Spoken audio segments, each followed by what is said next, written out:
I'm the Angry Spork. Earlier in Year of the Crossover, we looked at real American heroes fighting and or teaming up with robots in disguise, courtesy of Image Comics. Today, we begin looking at a 4-part follow-up to that series from Devil's Due Publishing, who contributed to the previous story. Written by Dan Jolly, with art by E.J. Sue, Tim Seeley, Andrew Pepoy, and Jeremy Roberts, I'm taking issue with G.I. Joe vs. Transformers 2. Let's see if this comic makes us want to turn the page, or turn our heads.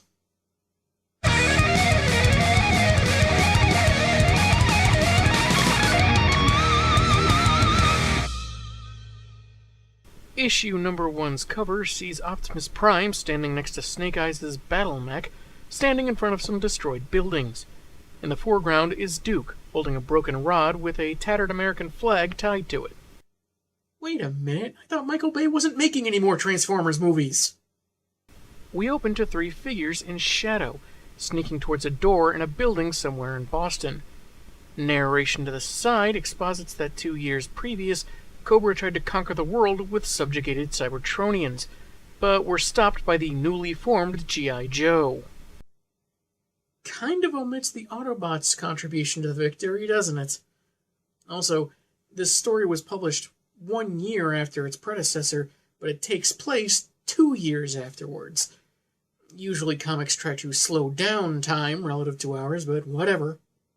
18 months ago, it said that Cobra was rumored to be starting up again, and Cybertronian tech started popping up, so the Joes started using it in their own equipment. 7 months ago, the team received intel that international weapons dealers had ties to the Dreadnoks, former biker gang turned Cobra associates. Why is the narration suggesting that the Joes only recently started utilizing Cybertronian technology in their gear, when they were clearly already using it before Prime and his crew took off? Do they not remember them showing off their fancy new mech suits? Scarlet, Beachhead, and some guy in a beret, come on, give me a break, I can't memorize every G.I. Joe character, bust in, and after Ripper, Torch, and Cutter give rather odd turns of phrase, seriously, what does "London to a brick you have" even mean? They reveal that they've been physically augmented into cyborgs and attack the Joes, only to be easily defeated off-panel. Seriously, one of them specifically targets Scarlet, and in the very next panel, he's kissing the ground. Heck, we don't even see how Torch is taken down, and the beret guy is nowhere to be seen. Wow, the pacing is off to such a great start in the first few pages, isn't it? Some of the others involved in the deal were caught off-panel, while others are in a covered truck taking off, with only Spirit standing in their way. Literally. But I guess their plan was for Jinx to be caught hanging off the side of the truck, and being distraction enough for Spirit to use a flying kick through the windshield, which will stop the truck. Somehow. Maybe Spirit just watched that buddy cop movie starring Jay Leno and Pat Morita and got inspired. I'm not kidding, that's an actual movie. Turns out the truck was carrying the Nolan Trilogy Batmobile, which fires on Roadblock, Gung Ho, and Bazooka. They're okay because I guess they have shielding. Maybe the artists wanted to make it seem so advanced that it looks like they're being hit without taking damage or something, but it just looks weird without some kind of impact effect on the shielding itself. Bazooka fires his, well, obviously, and blasts a hunk off the back of the tank. A Cobra Viper rises from the roof, firing from a stationary cannon, and the heavy team evade fire because no more shielding, I guess? That's when 2 mech pilots make him stop. Obviously, it's Snake Eyes crushing the weapon, but we have no idea who the other pilot is.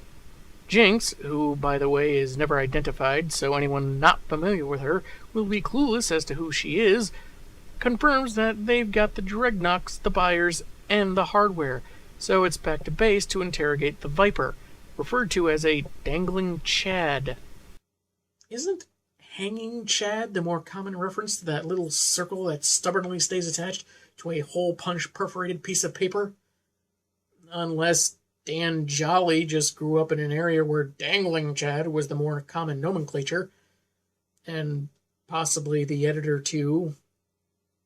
It's just weird is what I'm saying. The next day in Portugal, Cobra Commander arrives at an estate to meet with Destro. Double C needs to finance a mission, and since Kickstarter won't happen for a couple of years yet, he went to the Scottish arms dealer. A private lab in Boston was fiddling around with Transformer tech, and they accidentally opened a wormhole to Cybertron. Seizing the portal for himself, the commander intends to appropriate the supercomputer Teletran 3, on which the portal is dependent. Unsurprised by the begging, Destro asks why he'd be interested in something that sounds like a fairy tale. What exactly sounds so far-fetched to you? You were involved in the last story, to the point of driving Soundwave around like a freaking Gundam, controlling his cassette minions. And you knew that he was one of several alien robots. But I guess they just needed some kind of skepticism to set up their reveal, no matter how clunky it was. As part of his expedition, the commander is using his ace in the hole, Starscream. I bow to your will, Cobra Commander. Because if you can't trust Cybertron's most deceitful Decepticon, who can you trust? The would-be tyrant explains that using Teletran 3, they can create their own hub of wormholes across the Earth, as it does on Cybertron. So far, the researchers have only managed a pinhole through which they can gain this kind of information, but once they obtain the supercomputer itself, they'll revolutionize both Cobra's megalomania and Destro's weapons shipment with instantaneous travel. The Scotsman is in, on the condition that both of them go to Cybertron personally, because trust issues. He tells an attendant, Wilson, to close down the house in preparation for his imminent travels.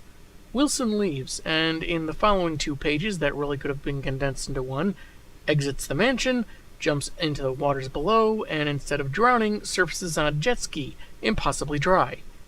Didn't know you could park watercraft underwater. He rips off his face, revealing himself to be a Joe spy. Hey, Dial Tone, you listening? Of course I'm listening. Chuckles, is that you? Really? Chuckles? Let's see here.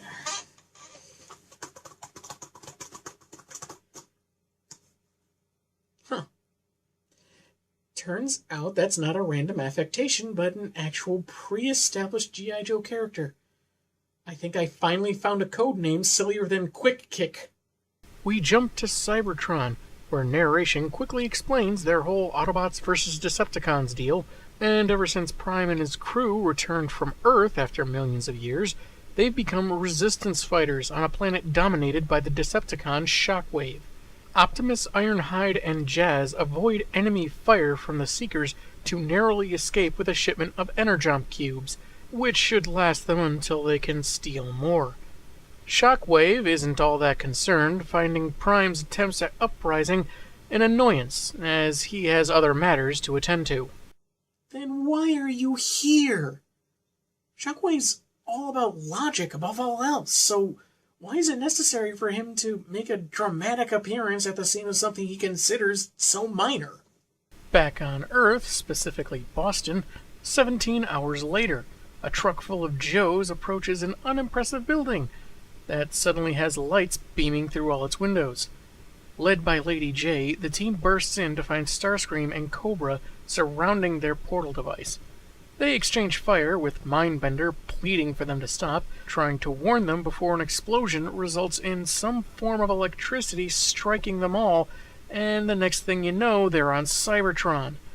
Fortunately, a planet populated by machines is habitable for humans, the evil ones trying to take Teletran 3.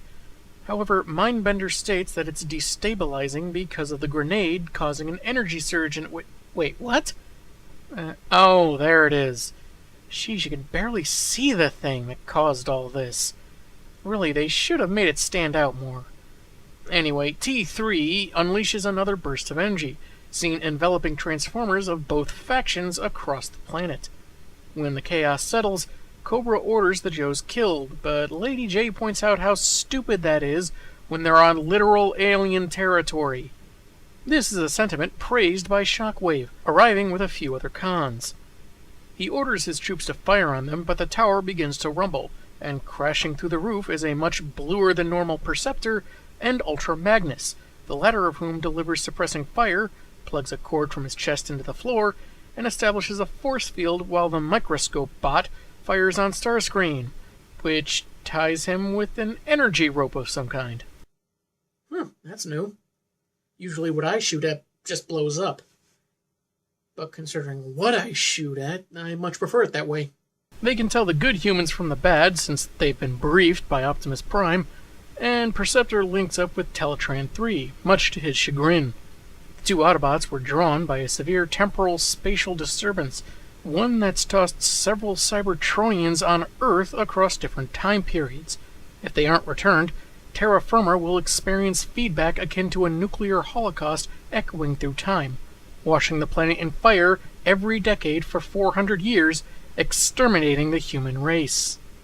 But the animals and plant life will all be just fine, right? Magnus can hold his shield for about 12 hours, but they need to finish the mission before then or else they'll be at Shockwave's mercy. With Perceptor operating Teletran 3, that leaves the humans to track down and retrieve the missing Transformers. For the good of the planet they kind of need to live on, Destro agrees. However, I want my people watching yours at all times. Yeah, because between arms dealers and terrorists, it's G.I. Joe that's historically been too sketchy to trust. Regardless of the offended commander, a truce between the two groups is established. Together they are Cobra, which sounds like something Lady J might buy in the women's department of a clothing store. But wait, there's more! Teletran 3, which apparently can feel embarrassment for its part in all this, says the four groups of Transformers went through a camouflage protocol, locking them into a vehicle mode common to whatever time period they're in. T3 was able to record parts of their energy signatures during transmission, so using that with some of Ratchet's equipment, Perceptor has, conveniently, crafted a bunch of tracking devices and disruption units that will reboot the bots so they can transform to robot mode again. Once all Cybertronians from a given era have been brought out of their stasis, they can return to the present. Somehow, they don't quite explain, so the first group is on their way. You just gotta sit through these expositional cutscenes during every video game, don't you? Seriously though, are we sure this story wasn't originally going to be developed by High Moon Studios? Much to Zartan's disgust, he, Lady J, and both teams' resident ninjas have arrived in the 70s, and among the bell-bottoms and leisure suits, they'll stick out like sore thumbs, so they need disguises, which they immediately have on the following page. They follow their tracker to a Cadillac belonging to a black man dressed like a stereotypical pimp who assumes the four are law enforcement. Is that racist? Yes. A little bit. No. Between the teddy bear medallion and the one with SB inside some kind of pentagon shape, I'm wondering if this is supposed to be a composite reference character to various other properties, but I'm not going to waste time speculating. Anyway, Snake Eyes approaches with an Autobot emblem, and Jazz awakens in robot mode, scaring off his former owner, and wonders what's happened to him. Jay would explain, but it's a long story that makes her go into fits of insane giggles. She giggles insanely, I laugh maniacally. It's not much, but it's a start of something, right? She's not real, brah. I will end you!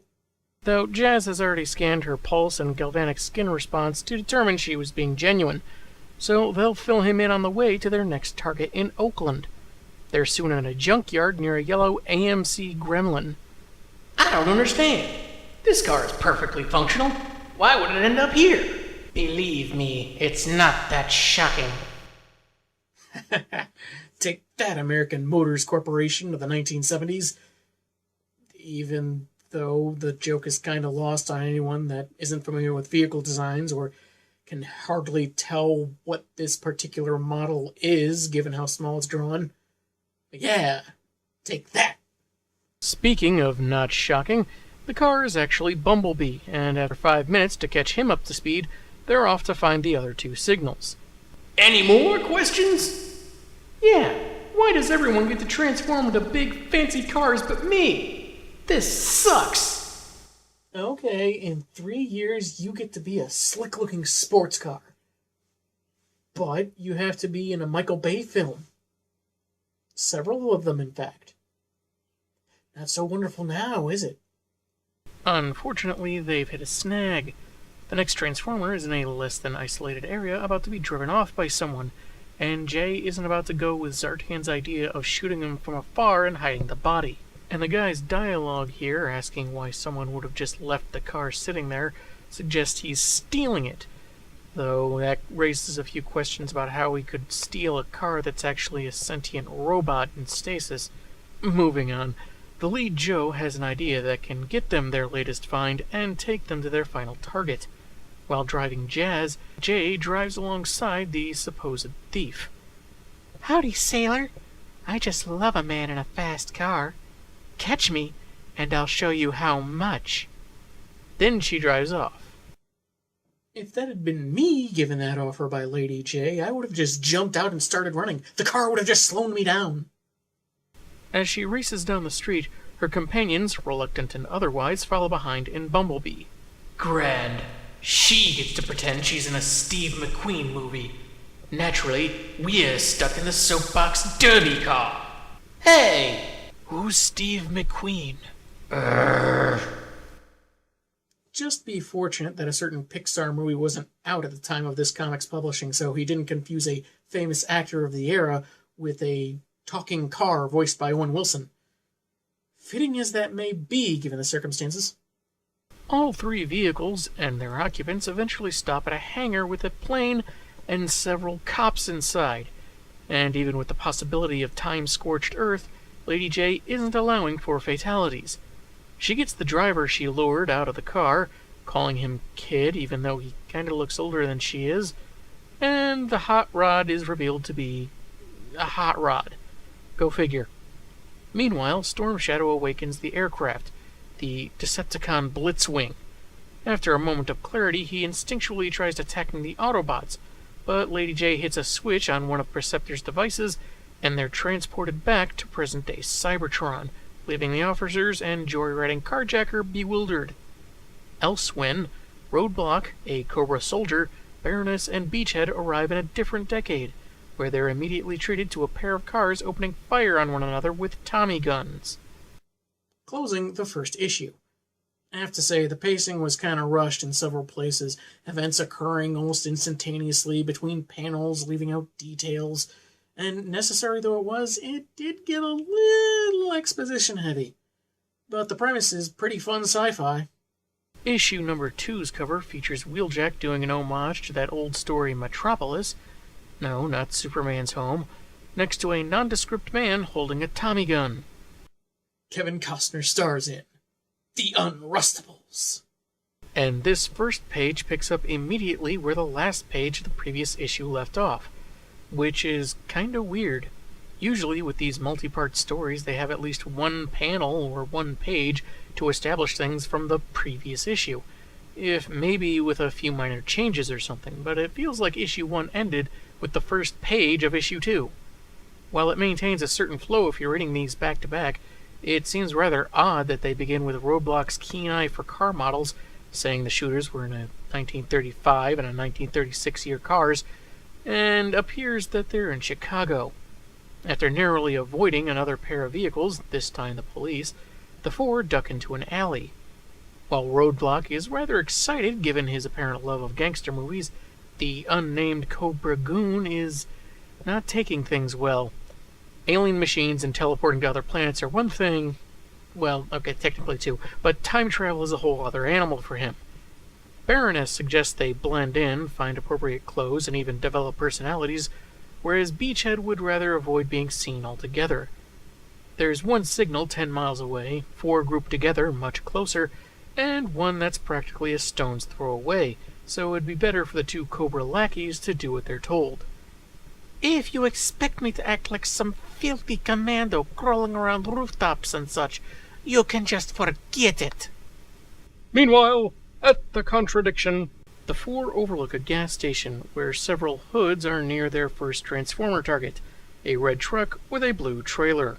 Gee, I wonder who that could be. Beachhead has snuck off undetected, and some sound effects are shown of him knocking the goons out. As the others follow, he wakes one up for information, told that the boss, Tommy Fingers, acquired several boilers, I'm guessing he means the cars, and had several of them kept in a garage beneath his club. And in the next panel, he's tied up and unconscious with the others. Again, with skipping details. They decide to take a chance and awaken Optimus Prime. Yeah, that's exactly who I knew it would be. Absolutely. I mean, it was so obvious. How could anyone not realize it was Optimus Prime and not Dinobot from Beast Wars? Shut up. Prime asks what happened and where he is, but for some reason Beachhead wants him to answer a few questions. Did he forget they got the briefing on things from Perceptor before they left? Anyway, Prime saw Jazz get hit with one of those energy streams and tried to help. Next thing he knew, he's talking to these 4 humans. Beach informs him of the stakes of their mission, and Optimus transforms so they can roll out. The timid Viper asks if they make it out and change history, it'll be like none of what they do in this time will ever have happened. So what's the big deal if they get seen? Baroness's answer is for him to shut up.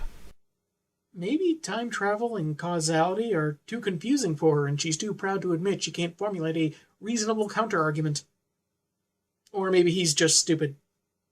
We take a quick look at Cybertron, where the tower is surrounded by Shockwave's forces, Blitzwing is tied up with Starscream, the returning Autobots are in vehicle mode for some reason, and Ultra Magnus estimates another 6 hours before his shield collapses. Back in 1937, Beachhead waits with Optimus Prime and the Viper, who's disappointed he was left behind by the Baroness in favor of the more logical choice of Roadblock. "What's your name, son?" I shouldn't tell you that, should I? I mean, you're a G.I. Joe." "I'm not going to ask you again." It's, Percy." "Good. Shut up, Percy." If that's short for Percival, you should have gone with Perry as a shorthand. At least then you could leech a little credibility off Dr. Cox from Scrubs. "I'm in charge, and I don't care about your opinion." The aforementioned boss, Tommy Fingers, is boasting about his accomplishments with the club to a woman he has his eye on, the Baroness, who's looking a lot like Elizabeth Comstock from BioShock Infinite. Give or take a pinky. While she dances with Tommy, Roadblock sits in with the band on the trumpet, under the name Miles Davis. After a half hour, he approaches the club's garage, asking the armed guards for a smoke. Instead of just shooting him for trespassing or, well, being black, because this is 1937 and these are extra bad people, they're distracted enough by his request that he knocks them out rather deftly, including this rather humorous panel of him punching a guy in the chest to some gray impact effect. Hopefully Percy is right and their interference won't have any repercussions. Or else the real Miles Davis of this timeline might run into some serious trouble. But in 1937, I doubt these guys will think they were beaten up by an 11-year-old. Baroness soon joins him, having slipped Tommy a Mickey and knocked out guards at the other garage entrance. As Prime wheels in, she says she managed to obtain from the gangster that 6 cars have been found in a rock quarry, and quickly put to use. The absentee transformer truck has been packed with dynamite and is being used for a later bank robbery. Unfortunately, Teletrain's 3 camo protocol is so good, Prime can't tell who the 4 cars in the garage are. Percy seems confused why they don't activate them anyway, or why the dynamite even matters. "They might be Decepticons, knucklehead." Consider the aliases used by both G.I. Joe and Cobra members. Is that really so much of an insult? All he would need is a gimmicky costume, and Percy could use Knucklehead as a code name. I refer you back to Chuckles. Beyond the fact they could be awakening enemy robots, the 6th Transformer could be damaged by the explosives if they happen to be set off, preventing them from returning to Cybertron. Percy's slow-wittedness and need for clarification worked in favor of a Decepticon who was playing Robopossum. He fires on Prime while alleviating Beachhead of the badge devices and awakens his fellow Stunticons. As Prime busts out with his human companions, someone, possibly Baroness, says that one bot may not have been locked in vehicle mode due to a random factor in the accident that caused the entire crisis in the first place. The random factor known as writer's convenience? The Stunticons are in hot pursuit as Prime heads towards the final bot, exchanging fire with their enemies as they come up with a plan B. There's our plan B. B for bridge. Apparently, they're barreling towards Sesame Street. The Joes take out the support beams, but screwing over Depression-era Chicago infrastructure proves only a temporary measure as the cons climb up and close in just as they near the 6th robot. 2 goons are sitting in the front seat witnessing the firefight and flee just as Baroness opens fire, managing to avoid the ensuing fireball caused by the detonation of the TNT. She taps it with an activator badge and awakens, I'm thinking Motormaster if the other 4 are Stunticons. As they teleport away, Cobra's leading lady figured, hey, Sidewinder missiles don't phase alien robots. Why would a truck full of dynamite? Because Optimus, one of said alien robots, expressed concerns about it? But hey, what does he know? The comic ends with a preview of the next issue, seeing another mixed team ready for their time mission, gazing upon a wrecked landscape with even larger Transformers roaming through the devastation. Well, looks like it finally happened. Michael Bay went one epic explosion too far. Anyway, this story is pretty different from its predecessor. The first issue is about 40 pages long, but doesn't feel like it needed to be. I think they could have used less clunky exposition, and some of the pages felt underutilized, with big panels largely intended to fill up space, it seems. And when things get going, the progress feels very episodic. The mission for each issue is so far the same, only time periods changing. Though they seem to have started at the same time, we focus on one team apiece. Probably for the best, since it'd get way too confusing if they hopped between timelines in each issue. But obviously, the teams don't finish their mission at the same time, as we saw the first team chilling in issue 2. Unrelated, but it's kind of weird how Duke and Wheeljack were fairly prominent on the covers of these issues, with no sign of them in the stories themselves so far. One silhouette notwithstanding. But we've got 2 more eras and several more bots to go before Earth is saved from time fire. Or something. Tune in next week where we conclude this story and see if it measures up to the first one. I'm the Angry Spork, and man, have I got issues. Hello, I'm the Angry Spork, taking issue with G.I. Joe vs. Transformers 2. Isn't it always the way that you're the leader of a terrorist organization determined to rule the world? You want to steal a supercomputer from an alien planet, and then G.I. Joe comes in and you get transported to that planet, and it turns out you caused a snafu that's going to turn the world into a burnt crisp if you don't rescue several Cybertronians throughout time. It happens, right? Anyway, we've seen 2 teams complete their mission so far, so let's see if this story from 2004 stands the test of time. Oh, I apologize for nothing.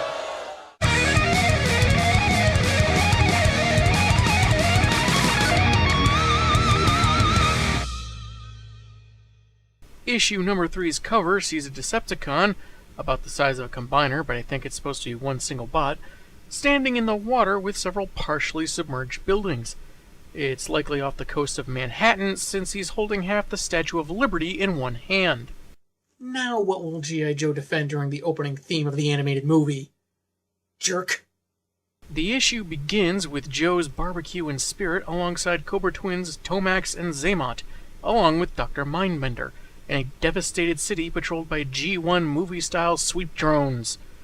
The monocle-sporting mad scientist determines they're in a bleak version of Earth's future, but can't say so without massive condescension.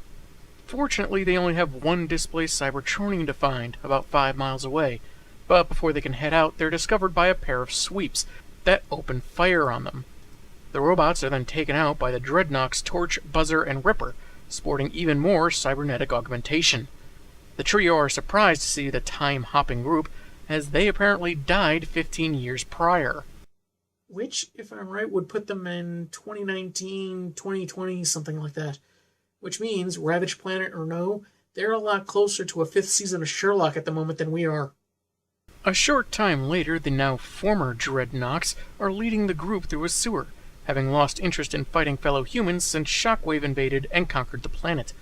Though skeptical of the outrageous time travel story, they radioed it to their boss, who just so happens to be a paraplegic cyborg version of Duke. Now imagine how much more shocking this would have been if we'd actually seen Duke in the story before now instead of just on the one cover. And given their similarity in the first crossover, that could have easily been Hawk. When they explain their need to retrieve a Cybertronian, Cyber Duke firstly calls foul on the notion of temporal displacement turning Earth into a fireball. They were invaded in mid-August 2014. Yeah, it was bad, but I'd seen that revamped Ninja Turtles movie the week before, so it wasn't the worst thing that happened that month. As to the droid they're looking for, he happens to be their biggest weapon in the Resistance, and they can't afford to lose him. Duke asks the group to join him, but they refuse, saying that completing their mission will avoid the current nightmare. Duke dismisses them as cowards and tells them to get lost. In the process of doing just that, Dr. Mindbender theorizes that they're currently in a future where all their teams succeeded in retrieving the Cybertronians, but Shockwave would later invade Earth after mastering Teletran 3's teleportation capabilities. It's not long before they meet up with Torch, waiting for them and saying he's willing to help out, because of the losses he's suffered over the last 20 years. It changes the timetable a bit, doesn't it? So, if he means the invasion has lasted 2 decades, that'd make this roughly 2034, meaning that in 2019, 2020 is when the deaths of these 5 occurred, according to Mindbender's theoretical timeline. It almost feels like the writers goofed up here and were saved by a bit of ambiguity by not giving the specific year they're in, and how naturally confusing time travel can be. We visit Cybertron just long enough for Cyclonus to report to his leader that Ultra Magnus has supplemented his own power supply to keep his shield going, but won't be long before it fails. Probably not helped by that laser weapon they're firing at it. Back to the future, Torch is taking the time travelers to where the fighting has been the heaviest, which is where they'll find their Transformer. He popped up a couple of years ago and has been their fiercest warrior, only going by the name the Autobot. Barbecue, however, would like to compare notes with Torch, who's changed so much he's practically a different person, and is up for a quick chat. Stands to reason a guy who starts fires would best know how to put them out. Not really, no. In fact, according to the Joe Wikipedia, the animated take on Torch wasn't very smart at all, beyond motorcycle repair and using a modified flamethrower. You know who'd be really knowledgeable on putting out fires? A firefighter. Especially one who apparently comes from a long line of firefighters. Like, I don't know, Barbecue! No time for a little talk anyway, as Insecticons begin swarming, Torch saying they should have been in Cleveland. I guess Drew Carey's defenses finally fell. So Tomax and Xamot show off their own Cybertronian-based upgrade, a powerful energy blast from each brother after they've linked arms. Torch takes out the last of them with his only EMP grenade, and they head into the woods, where Torch has never been caught until now. Surrounded by Robo-Panthers, the group are prepared to fight their way through, only to be saved by the Autobot, Ratchet. You know, because just the word Ratchet might be used for another character on another piece of merchandise, Hasbro has added the word Autobot to Ratchet whenever they make a figure of some iteration of this character. So it's kind of funny and quite possibly intentional that the Autobot is Ratchet. They update the medic-turned-gorilla fighter on their time mission, but he's not leaving until he saves a factory filled with human slaves about to be disintegrated. They can discuss things further after the Joes out of time help free them. They agree, if with some reluctance, and Spirit notes that war must have changed the Transformer. This is not the Ratchet we knew. You know, I found it odd enough that one of the more obscure Joes, Barbecue, instantly recognized Ratchet, even though I'm not sure he had any interaction with the character in the first miniseries, panel anyway. And yet, the now grizzled Robo-Duke, who is higher in the ranks, is one of G.I. Joe's leaders. For the past 2 years, obviously didn't recognize him since they've just been calling him the Autobot. And now Spirit is talking like they knew Ratchet pretty well, at least well enough to say that war has changed him. I guess maybe in the weeks between defeating Cobra and rebuilding the Ark, they may have been chummy, but it's not like that's been sufficiently described in the story. Heck, the reader didn't even really get a chance to know Ratchet as a character. Some Decepticons are guarding the aforementioned humans when the Autobot attacks, aided by the twins as Mindbender hacks the lock to the gate. That is small enough and properly positioned for a human to tamper with, even though it's a facility run by giant alien machines. Makes total sense. Ratchet gives in to a touch of savagery to deal with the final guard, and is ready to move on. While the prisoners escape through a tunnel, Ratchet laments that he can't leave. The random factor is too great, even if they prevent temporal feedback. As it is, he knows he can do some good in the current war. Barbecue decides, nah, and slaps him with an activator badge, taking them back to Cybertron. Ratchet is then blasted out of commission as they're surrounded by Shockwave and his troops, who have captured Perceptor and left Ultra Magnus unconscious, or possibly dead. Ratchet, I always hated you. Why? I mean, seriously, why? Why has this Decepticon, who treasures logic above all else, always hated what is essentially a doctor on this planet? Nothing is established here! Tomax and Xamot attempt their crowd control maneuver, but one of them is blasted to a pile of cinders before they establish a link. I'm pretty sure it was Tomax. Anyway, Shockwave orders the humans secured in case he needs them later, and explains to Perceptor that he enabled Cobra to find and develop the means to transport to Cybertron as part of the Decepticons' plans to conquer Earth.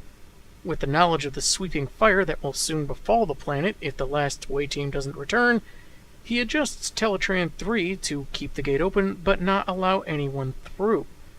A little bit of waiting, and Earth will be his. He mentions losing track of most of his captives in an explosion we never saw after Magnus' shield fell.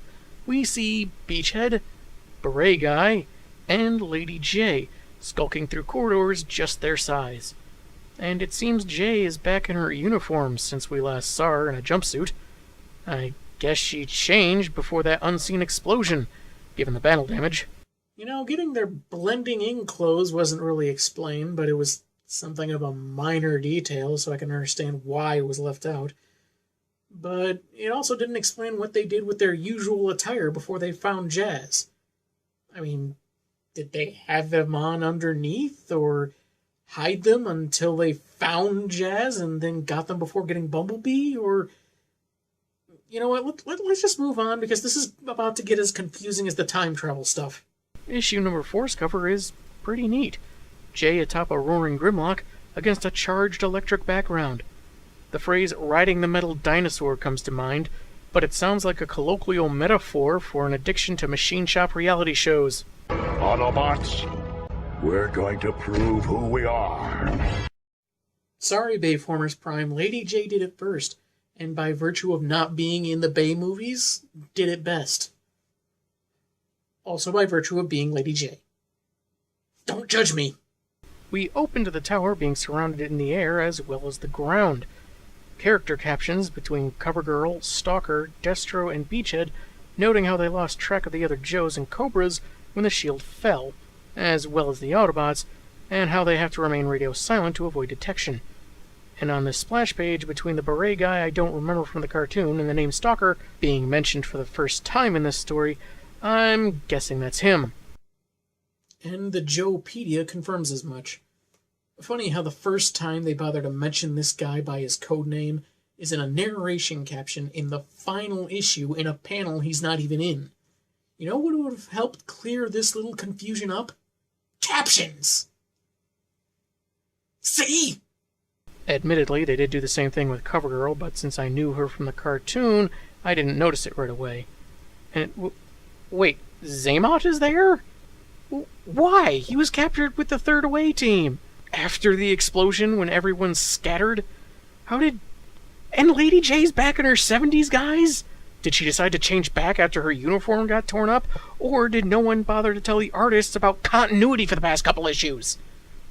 Anyway, Storm Shadow arrives after doing some recon, his back a bit crispier than normal, explaining that his extra time in hiding let him see Shockwave lock out the final away team.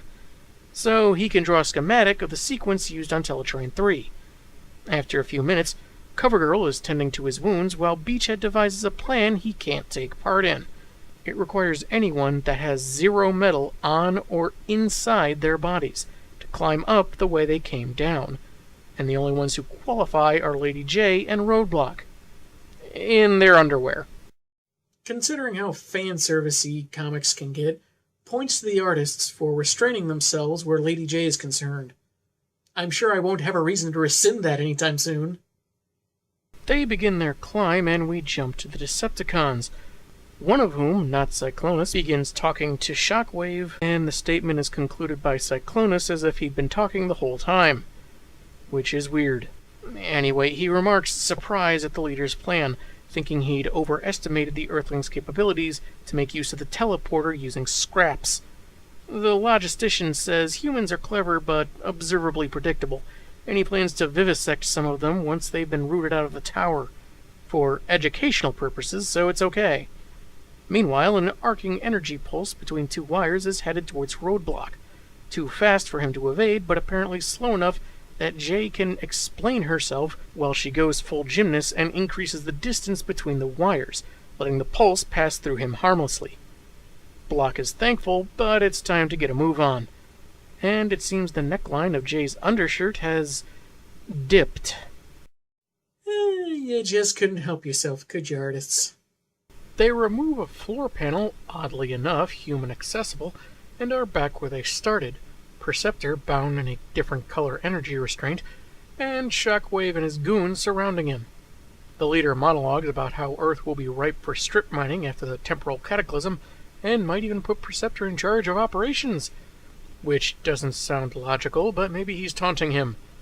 Though that doesn't seem logical either, but whatever. There's something even weirder. A dialogue bubble warns the Decepticon that Optimus Prime is still out there and could crush him, but it's encircled in purple, meaning another Decepticon is saying it, even though it sounds like a retort Perceptor might give. I think it's just a coloring error because it sounds way too insolent. Roadblock rushes one of the cons, managing to steal his sidearm away from him, and starts firing it over his shoulder, which looks all kinds of awesome. His distraction allows Lady J to access Teletrain 3 to punch in the code, until something knocks him away from the gun, it's not really clear, and Starscream rats out J. She finishes her job in the nick of time, allowing for the return of the final away team. I only recognize Dusty and Shipwreck. Seriously, guys, captions!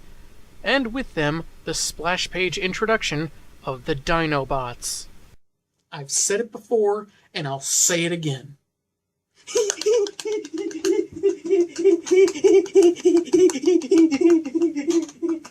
Grimlock and his crew are quick to take on the Decepticons, and look, no one had to threaten their lives to do it. You defend my family, or die. What a novelty. The Joes make a run for it while Grimlock exposits that Teletrain 3 changed them, and the top of the tower is destroyed as they press their attack. It's a few moments before the explosions die down, and that's when Cobra Commander and Scarlet, briefly miscolored, emerge from hiding.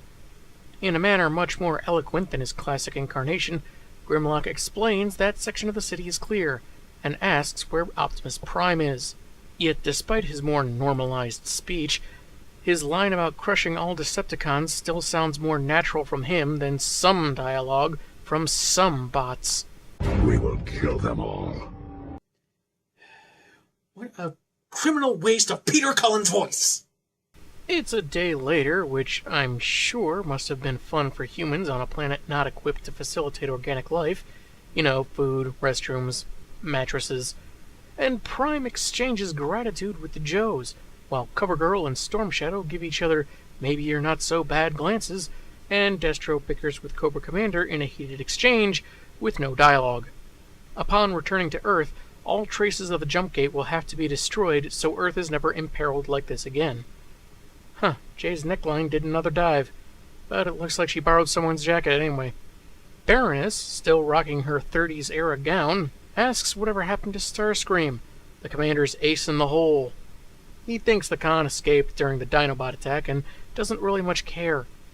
At that moment, on the other side of the planet, Shockwave is being repaired while Screamer is brought in, pleading that he was a captive, forced to do the bidding of the blue-cloaked human, and begging to return to his rightful place on Cybertron.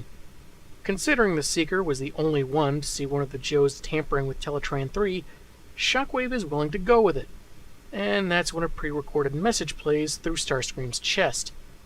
Anticipating the Decepticon's return to his fellow bots, Cobra Commander's message is intended for his boss bot. Starscream has been an unending thorn in my side. He is insolent, lazy, would have killed me if he had half the chance, and at this point has become next to worthless. But it's nothing 45 pounds of plastic explosive I lined his housing with won't fix. I know, I also would have liked the classic "this message will self-destruct" line from Mission Impossible, but what are the odds the Transformers would have gotten the reference? 3 months later, Dr. Mindbender is taken from a maximum security facility in Spokane, Washington, by 2 NSA agents, and taken to that lab we briefly saw in the first story. Seriously guys, captions are your friends. I could only remember this because I had to double-check the first story. Once there, he's instructed to take the elevator to level 17, and not come back up, or he will be killed. Already having realized they are not NSA, he complies and is horrified by some bodies on the ground. The comic ends as the Mad Doctor is told he will assist in opening the dimensional doorways wide, all in the name of Cobra La and Unicron. And that was G.I. Joe vs. Transformers 2. It was an okay follow-up, though I think the conveniences and unexplained elements made it a bit weaker than its predecessor. I like the premise well enough, and we get to see some interesting new forms of the Transformers, which may have made for some cool figures, but probably too niche to be worth production. They continue to build this shared universe of theirs, with new takes on how the Dinobots came to be. In this case, I guess there were 5 random Autobots that got sent back in time, and teasing the introduction of Cobra La, likely including Serpentor, though sometimes it felt like the writers relied a bit too heavily on their own knowledge of G.I. Joe and Transformers lore, which may leave some readers in the dust. This wouldn't have been a problem if, like I kept saying, they used a few more appropriate captions. And true to that final page tease, there was a third Versus crossover. And a fourth. But I never bought any of them. I think at the time I might have thought the first 2 were enough, but now I am admittedly a little curious to see where they went with it. Maybe they actually improved on a few things. Though there were plenty of hiccups to be found.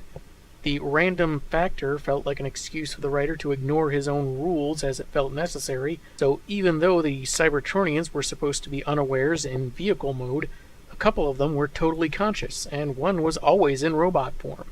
In Ratchet's case, now all he needs is an activator chip to send them all back, which I thought would have required a separate device, but they were kind of vague on how they returned to Cybertron.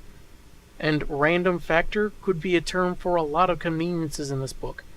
Magnus and Perceptor showing up just at the right moment with the right equipment, Cobra Commander somehow being able to control the galaxy's most treacherous plane, planting explosives in his chassis without said plane's knowledge, inexplicable appearance of Xamot with the others, not that he did anything, and Spirit talking like he's known Ratchet for a long time, though that last one seems more like a means of letting the audience know that War has changed the bot in case they miss it when he kills those guards. Since, we hardly got to know these characters in the first place. And I noticed that in the first issue, it looks like Wheeljack's getting zapped through time. One of the covers features him as part of a tower, but he never actually appears as one of the displaced Cybertronians in the story proper. Then you have the whole possible future in general. In a weird way, I think Mindbender's theory makes a kind of sense, that it's a timeline where they succeed, but Shockwave comes and takes over the planet. Yet we saw them succeed, and then Starscream went kablooey.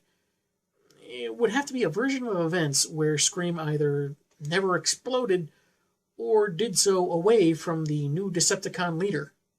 Though, according to this gentleman's post, who says he's an explosive expert, C4 is only marginally more powerful than dynamite, and when Baroness detonated some TNT that a Decepticon was unknowingly hauling, he didn't seem much damaged by it. So maybe the commander's bomb wasn't all that fatal. Just as well, since we hardly ever really saw any insolent laziness he derided in Starscream, so this countermeasure seems really out of left field. Just like how Double C managed to keep him under his fleshy thumb in the first place. But that wasn't the only thing to just pop up in this story. Some Joe showed up, did something, then left. Some stood around, didn't really seem to do anything. We get a dramatic reveal of future Duke that lacked the precedence to be all that dramatic, and Lady J changing clothes as often as her neckline changed depth. And it felt like a real missed opportunity that we didn't see any of the adventures of the prehistoric team that found the Dinobots. What were they like? Were they acting like dinosaurs, or were they sleeping, or what? Was it more or less of a cakewalk than some of the previous missions? I found it odd that Dr. Mindbender was behind bars, but no indication of anyone else in the organization getting arrested. Maybe they explain it in Part 3. Despite the inconsistencies, the art itself feels much smoother than its predecessor, with lights and shadows on characters having a more clean feel to them. Kind of like in an animated series. Though I did notice a similarity to a comic I reviewed last year. Several times, Tech Jacket would have backgrounds that were just gradients, and it seemed kind of simple. They do that in this book, but the effect matches the color and tone set up in earlier panels with more background detail. Uses of the same colors and hues for the gradient backgrounds made the effect feel more natural, so the art wasn't entirely inconsistent. For all the fun and potential of the premise, the story's pacing can be shaky. It sometimes ignores its own rules and lets many of its incompatible elements slide. Not unlike a couple of series I reviewed again last year. It's got some fun moments, yes, but I think it might be trying to maintain that wave of nostalgia from the first installment. It's true that I've read worse stories than this, but it's still not great. I'm the Angry Spork, and man, have I got issues.